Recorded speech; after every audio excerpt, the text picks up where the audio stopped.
The next part we're going to talk about is reels. So you've just bought your drone, you've got a nice rod. Now we're going to talk about reels. This one here is our from Penn. This is a 10-500. We can get about nearly 900 meters of 50-pound braid. An absolutely awesome capacity on this thing. Awesome retrieval rate as well.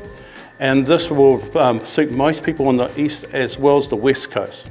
If you're going to put on 80-pound, you'll get about 650 to 700, depending on the brand and the diameter of the line. But awesome if you don't mind winding it in. And then the next one we have is this 10-950, which is a smaller version, but don't underestimate this little guy. You can get nearly 700 meters of 50-pound braid on him. A very, very simple reel, but very, very effective. Simple is very good to have when it comes to drone fishing. All right. Now, if you happen to be one of these people that need something to make it a little bit more stress-free on the shoulders and that, and I am one of those, we have got electric reels. To start off, we've got one of the Daiwa range of Tauranga 1200s. This thing here is a beast. I'm letting you know now. The drag on this is absolutely fantastic, 25 kg max, if I've just got that right. I can't even handle 20 kg, let alone 25 kg, so telling you that the drag on this is phenomenal. You can get on this nearly 1,200 meters of 50-pound braid, depending on the braid you use.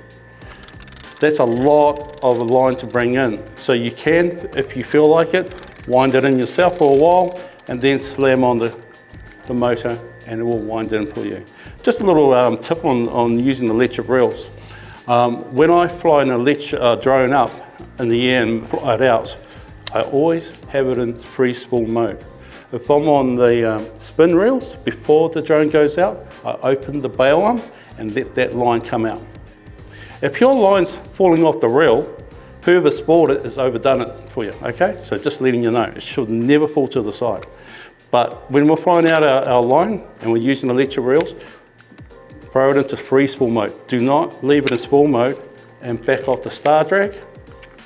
It will heat up the reel and it will ruin it in long term. It's not a good scenario, so always keep it in there. And what I do, while I'm using my electric reel, I will thumb it and then control the drone the other way, okay? Very, very simple. The Tauranga has been around for a while. The Tauranga 1000 has been around since the early end of the 90s to the early 2000s, and now the new one is an absolute beast. So something to have a think about, which is the Tauranga 1200. Then its predecessor is this guy, Shimano. Now Shimano have some of the best electric reels on the market. They have got a Forcemaster as well as a Beastmaster range of electric reels. Now these are fantastic for deep water drops, half hookers and everything else on top. The same amount of drag on the Tauranga with the 9000 series. Again, you can get about 1,000 meters of 50-pound braid on this Forcemaster or Beastmaster, or just around the 800 meters with 80 pounds. I prefer to use 50-pound braid just because I want a little bit more distance. I find that if you use 80 pound, because of their diameter is a little bit thicker, and if it hits the water, you're going to get more drag. Just to let you know why I only stay with the 50 if I can.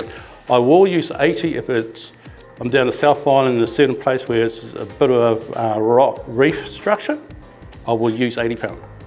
But 9 out of 10 times, you'll see me with the 50 pound, and if I can get away with it and if I've got the money, I will get one of these Forcemasters only because of the weight ratio.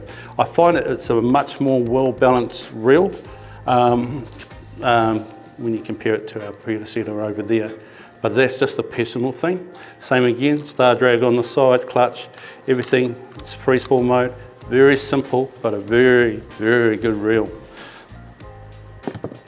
And then if you want to step it up another further, then we've got this guy here, and he just gives you more line, more drag, and that's for the very discerning gentleman. He just wants the best of the best.